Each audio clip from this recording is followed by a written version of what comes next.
Oh man, what what a journey, right? Oh man, come look at this with me for a minute. So I started writing book two of the Odysseys of Alaythia back in 2017. Actually, was when I first started writing it.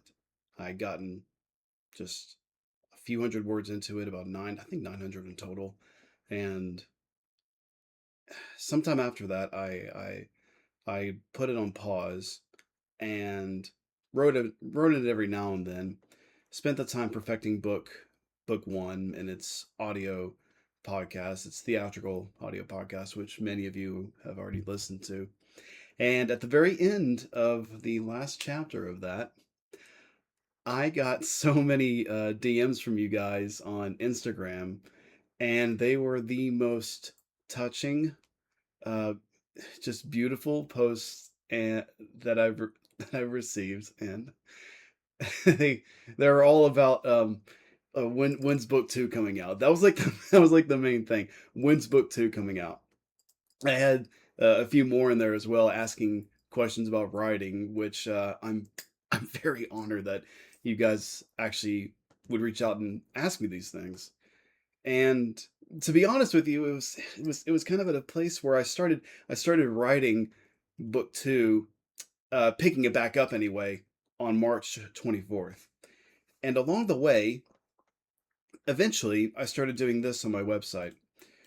I started making these blog posts where I would just give the book two update as anytime I completed a new chapter or chapters within a week or whenever like a new chapter was done basically. And and from there just something different started happening. Ever since this first tweet, ever since this first post on Twitter. This was here because of you guys.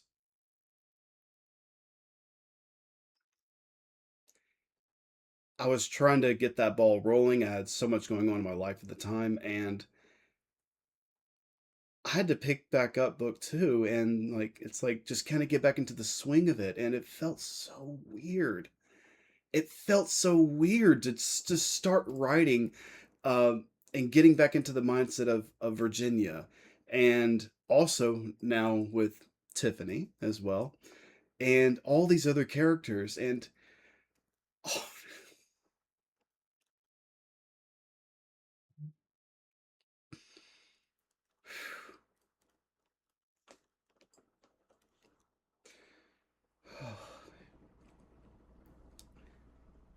I just wow.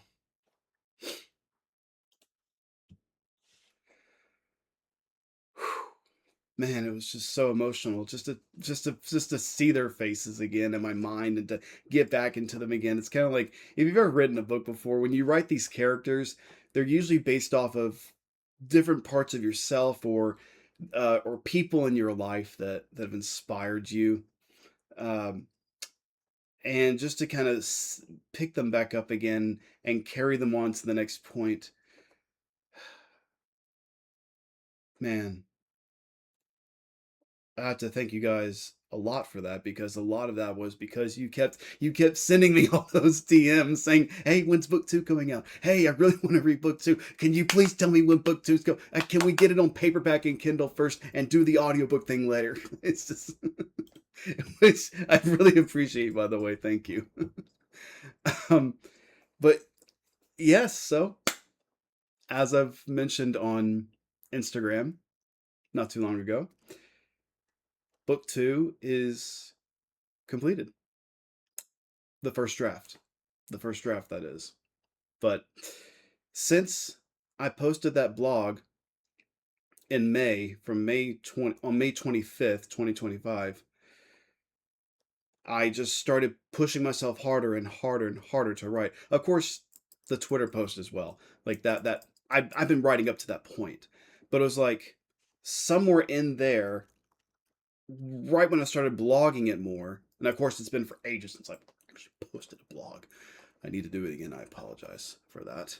But ever since that day, especially like just honing in on May 25th, from that time up until June 24th, which was when I finished the book, uh, wow, I had written almost 300,000 words.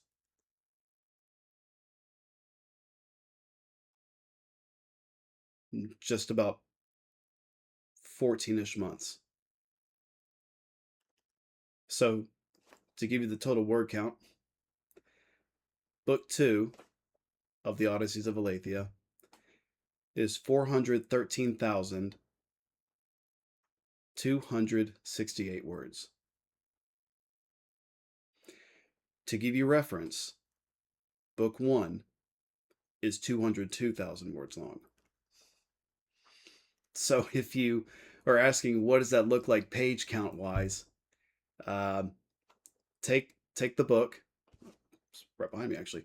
Take the book and paperback if you got it, and double it. It's, I think, man, it's just a little bit over it actually. Not by much, but just a several thousand words over double of the original book count.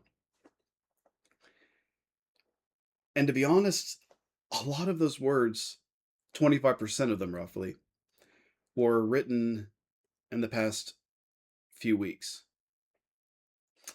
I took a writing vacation after Shavuot, which if you don't understand Hebrew or Jewish calendar or anything like that, Shavuot is basically a what would be known as Pentecost in the church world, and basically on after Shavuot, the Sunday after, I sat down and took a vacation from my job and focused all of it on writing.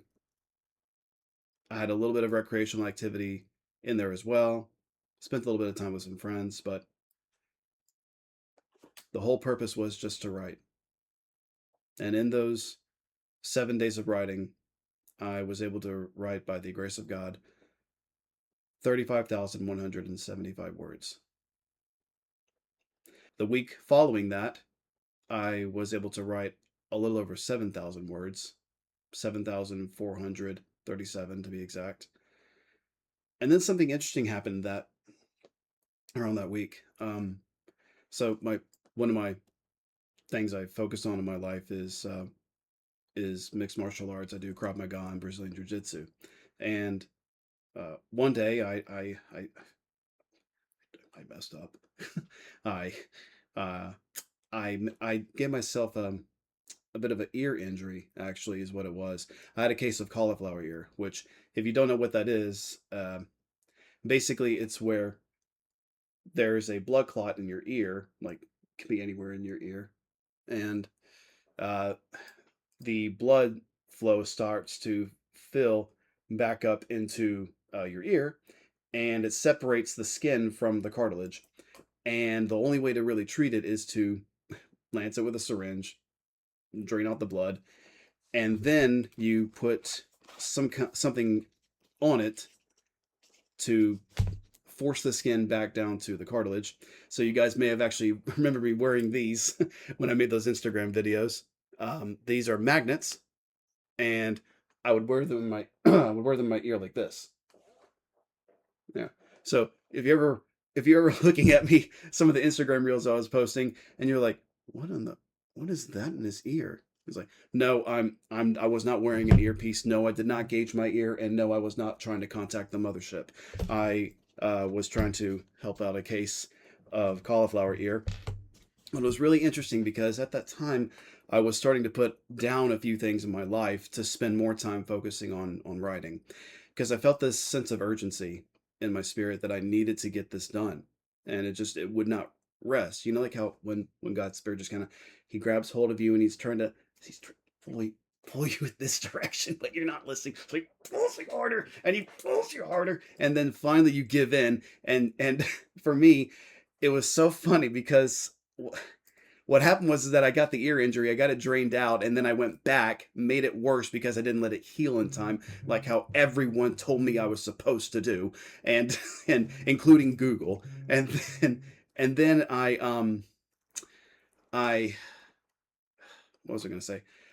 And then after that, I went back home and then got it redrained, and then basically I had to spend a couple of weeks off. And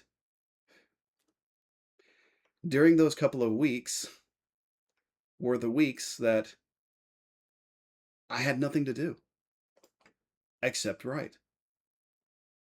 And in week number one of my healing journey, from like June 8th through the 14th, I'd written 20,395 words. From the second week, June 15th through the 21st, I'd written 24,731. And on between the days of June 22nd, June 23rd, and June 24th, I'd written 13,837 words.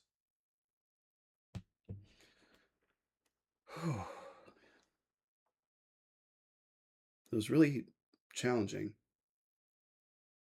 I'm very much a guy that likes to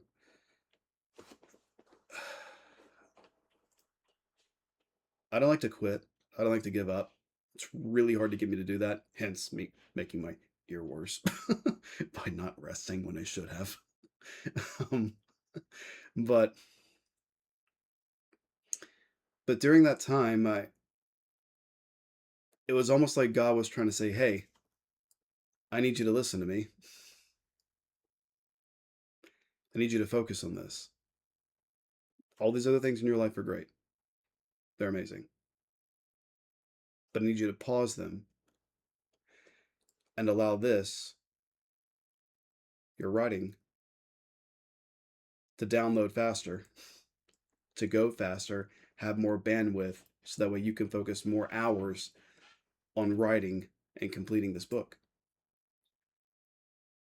That was a really, really difficult thing for me to do because I once I felt like a tiger, like pacing back and forth and in front of a cage door. I couldn't wait to go back, but I couldn't because my ear needed to heal, so I had no choice.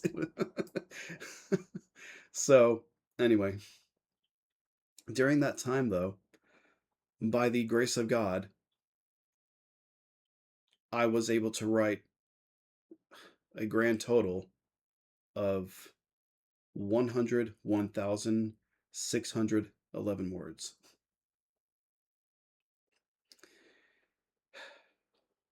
Man, it's been such a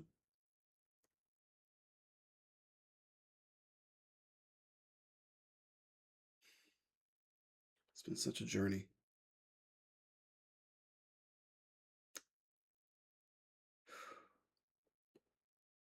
This book has also kind of taken a bit of an emotional toll on me as well, because the overarching theme of it is all about what are you going to do when you're following God and everything that you planned completely train wrecks and nothing goes according to how you planned it. What do you do? Do you keep going or do you quit? And that's the overarching theme for this book. The title of the book, which I will go ahead and share it now, turns out it's actually illegal to copyright book titles. And the reason for that is because, well, to be honest, I really don't know. But that is, for example, why you see so many books that are probably titled like uh, "Endurance of Love" or "Love's Promise." You go into Amazon, you could probably find 5 or 10 books with the same title. And why can that happen? You can't copyright book titles.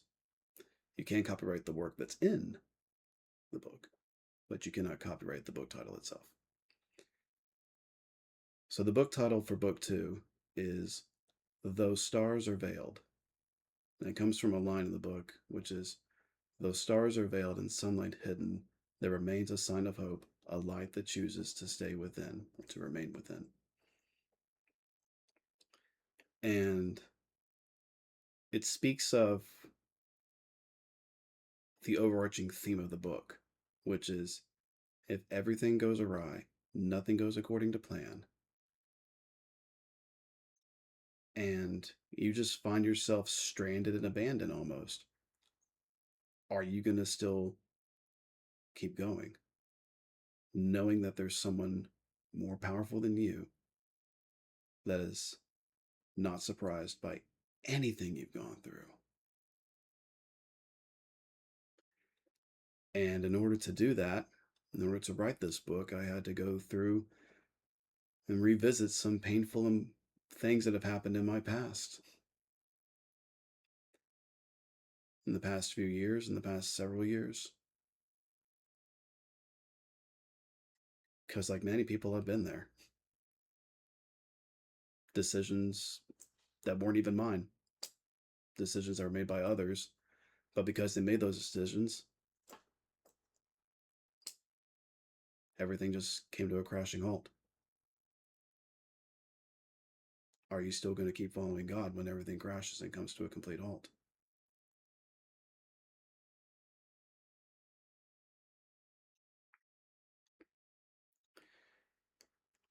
And so, honestly, during this time, I just really hope that people listen to God during those times. Don't be afraid to put some things on pause in your own life and let the things come back one layer at a time, knowing that you're going to rise out of whatever you're in 10 times stronger than you ever were going in. So, what are the next steps for the book series and for this writing journey? Well, as you may guess, there is a book 3, and I have not started it yet. However, I will be starting to write some of it and take you along the journey with me through some of it, actually.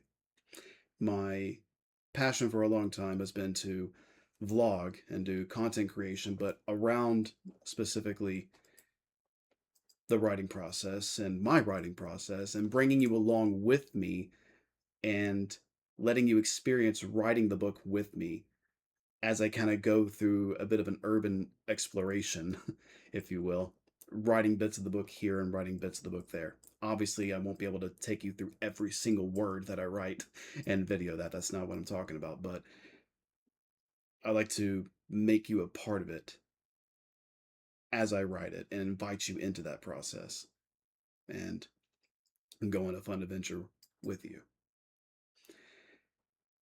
Jumping back to book number 2, I'll begin my editing process for it. I'll explain more what that editing process is like later. And my goal is to edit the flipping wazoo out of it between now and the rest of summer. And I've given up making promises on dates. I've given up making assumptions on how long a book's going to be or not be. I've just kind of given up. I thought this book was going to be 275,000 words long. I felt convicted in my spirit not to say that. I said it anyway, and now I look really foolish. It's almost double that. So I shouldn't have said that at all. um, but I've also kind of given up on dates as well because I just don't know when I'll be done. My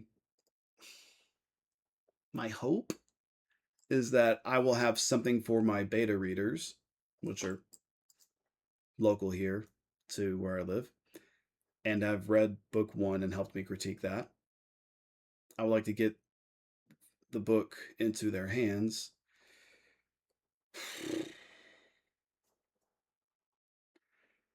My hope would be sometime in September, but we'll see. Again, please do not quote me on that. I'm penciling this in. And I would love to have it done by September. Could it be? Possibly. We'll see. The final thing for book two is that, yes, it's done, except, if you remember, in one of my recent reels that I posted on Instagram, everything was written except the last line. What does it look like? Looks something kind of like this. Like, you've probably seen, like, how, in my writing style, and of course many others, this isn't just mine, it's many people's writing styles as well, but somebody will do something and then they'll say something in quotes. So all one line, and technically two sentences, yes, but one line. And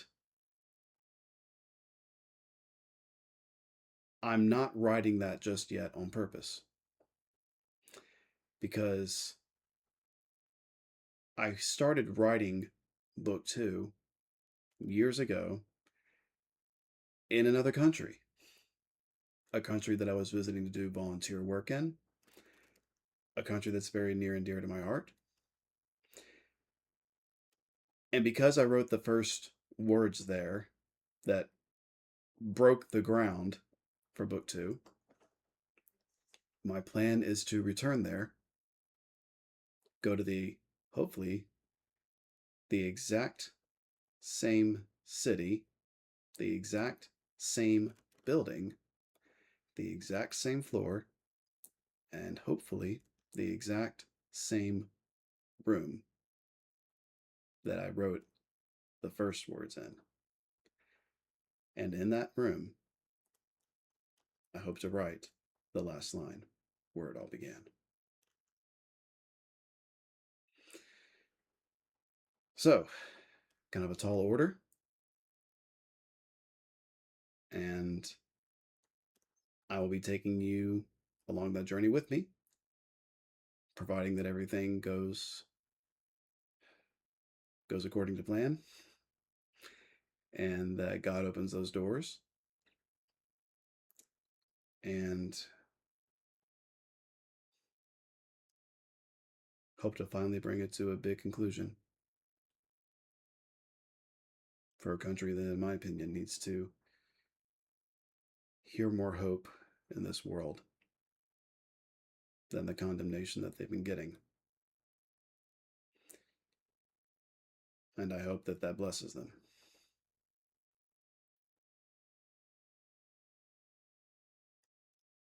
We need more hope in this world. And that's what this book series is all about.